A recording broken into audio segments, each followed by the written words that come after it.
que ce sont en général les faibles qui le suivent.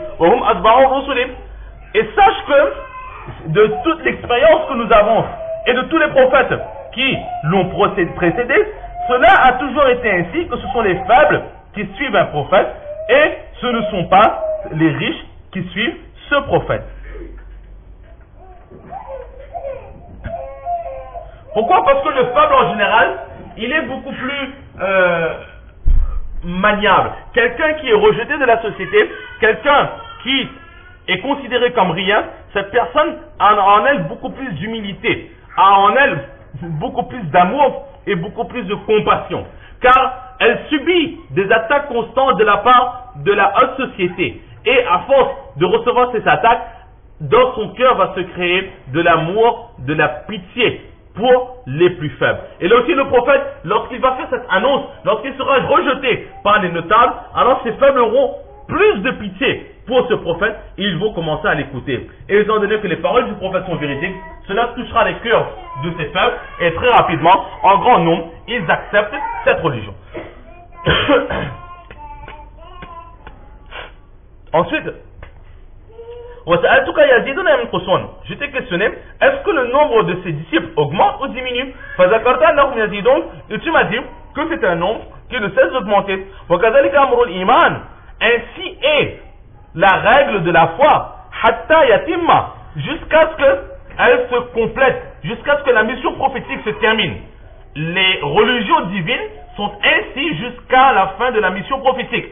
Tant que le prophète il est là, alors les disciples ne cessent d'augmenter. Et même après le décès de ce prophète, si le travail de la religion est bien respecté, alors il y aura toujours des personnes qui seront attirées vers cette religion. Donc là, en me disant que le nombre augmente, c'est pour moi un signe que c'est vraiment une religion, car le nombre ne cesse d'augmenter. En tout cas, je t'ai questionné, est-ce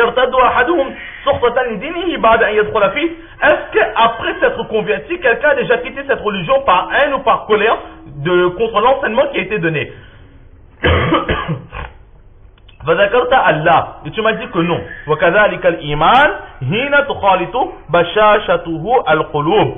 Ainsi est les règles de l'iman, de la foi.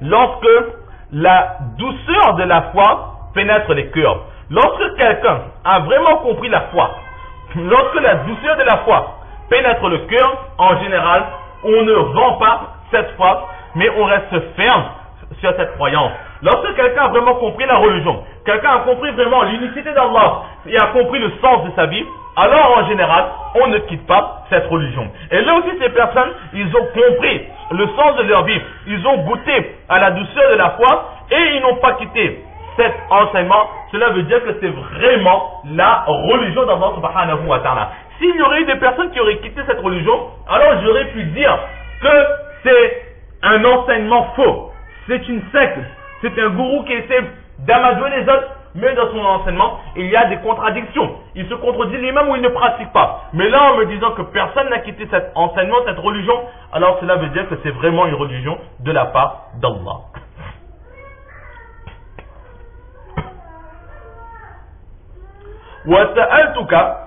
Je t'ai ensuite questionné, est-ce qu'il trahit, il ne respecte pas ses promesses? Tu m'as dit que non. Ça c'est une qualité même des prophètes. Que les prophètes, ils ne trompent pas. Et je t'ai questionné, quels sont ces enseignements?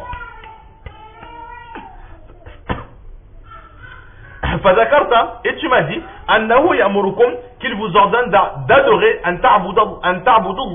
d'adorer un Allah et de ne lui associer personne. Et il vous empêche d'adorer les idoles et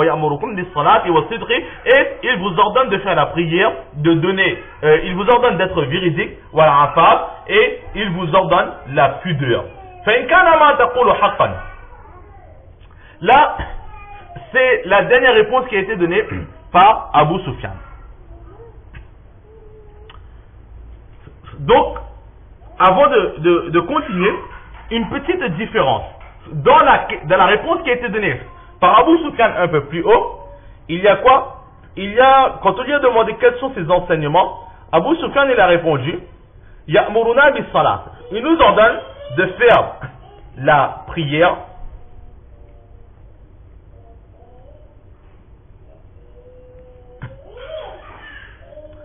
d'être véridique, d'avoir de la pudeur et de relier les liens familiaux et amicaux et d'adorer Allah, de ne lui associer personne et de quitter l'enseignement de nos ancêtres. Et ici, Hirakl, lorsqu'il répond, qu'est-ce qu'il dit?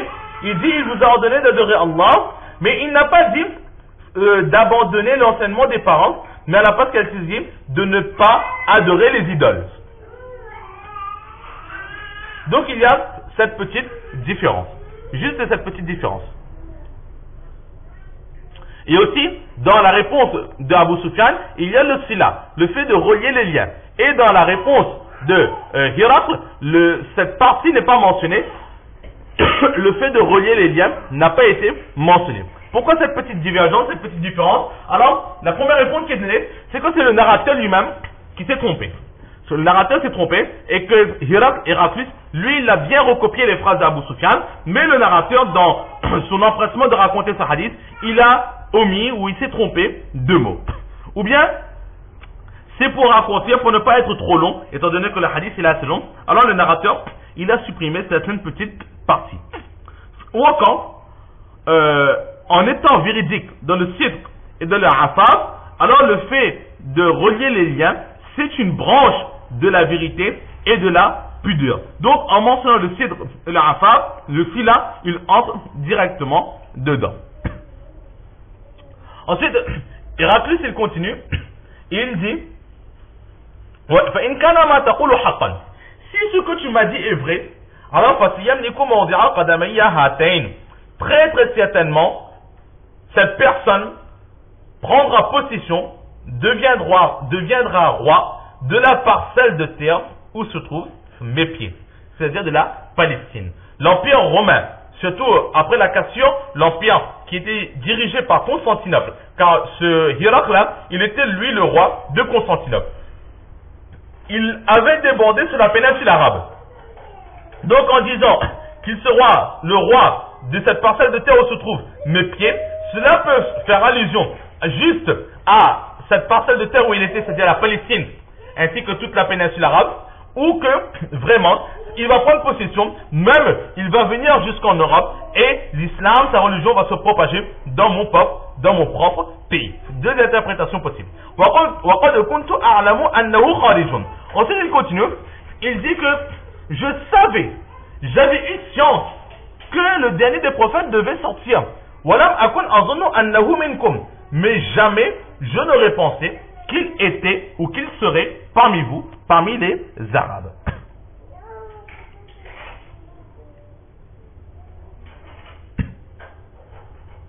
Alors, dans les livres anciens, il était précisé, il y avait des signes qui montraient que le dernier des prophètes serait arabe.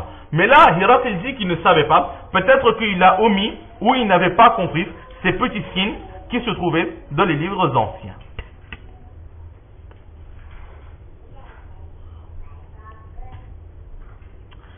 Et aussi, là, dans cette phrase, nous voyons que Hirakl, il a la quasi-certitude que le prophète sallallahu alayhi wa sallam, il est le dernier des prophètes. Mais il a encore un petit doute. Alors, est-ce un doute par rapport à la véracité du prophète sallallahu alayhi wa sallam? Par rapport aux questions-réponses, il sera difficile de dire que c'est cela. Mais c'est plutôt un doute. Est-ce que je dois suivre cet homme ou est-ce qu'il faut que je reste sur ma religion? Car Hirakl, il savait que si je vais suivre cet homme, je risque de tout perdre. Je devrais me soumettre à ce prophète et c'est lui qui va commander mon pays. Ou même s'il ne commande pas mon pays, mes acolytes, les gens de mon peuple me refusera, me rejettera, et là je perdrai mon règne et je perdrai tout mon honneur. Donc il était dans le doute, est-ce que je dois accepter cette religion ou bien est-ce que je dois la refuser? Il est même dit que, selon certaines narrations, que lorsqu'il a commencé à lire la lettre, alors il s'est rempli de transpiration. par crainte. Il craignait. Qu'est-ce qui est écrit dans cette lettre? Et par rapport aux mots qui seront employés, il va savoir, est-ce que je dois maintenant, est-ce que j'ai intérêt à me convertir ou est-ce que j'ai une possibilité de ne pas me convertir? Mais toujours est-il que Hirak, il savait que cette personne, le prophète sallallahu alayhi wa sallam, il était le dernier des prophètes. Et devant il dit, si j'avais cette certitude que je pourrais rejoindre cette femme, c'était le saint prophète sallallahu alayhi wa sallam, j'aurais fait tout ce qui était en mon pouvoir pour aller à sa rencontre. Et si j'arrivais jusqu'à lui, j'aurais lavé ses pieds. Là, nous voyons qu'il a compris que c'était le dernier des prophètes. Mais il n'a pas vraiment compris le message du saint prophète sallallahu alayhi wa sallam. Il a accepté la prophétie du saint prophète sallallahu alayhi wa sallam, mais il ne s'est pas converti. Alors que nous allons voir, après ça, il va faire demander la lettre. Dans cette lettre du prophète sallallahu alayhi wa sallam, on lui dit Aslim taslam, accepte la religion et tu seras sain et sauf. Les paroles du saint prophète sallallahu alayhi wa sallam étaient très vastes. Accepte la religion et tu seras sain et sauf. Dans l'au-delà, tu iras dans le paradis, mais sur terre aussi, tu as la garantie que personne ne te causera du tort. Mais malheureusement, Héracle ne comprendra pas cela et il refusera de se convertir à l'islam. C'est ce que nous verrons la semaine prochaine, Inch'Allah. Les questions-réponses sont terminées. À présent, Héracle, il va demander la lettre qui a été envoyée par le saint prophète sallallahu alayhi wa sallam. Il va lire cette lettre. Nous verrons ce qui sera écrit, ce qui est écrit dans cette lettre la semaine prochaine et quelle sera l'interprétation, quelle sera la réaction de Héracle. Et ensuite, nous aurons terminé avec ce dernier des hadiths. Allah subhanahu wa ta'ala nous donne le tawfiq de comprendre ces quelques paroles, surtout de mettre en pratique et de propager. Wa ma tawfiqi illa billah.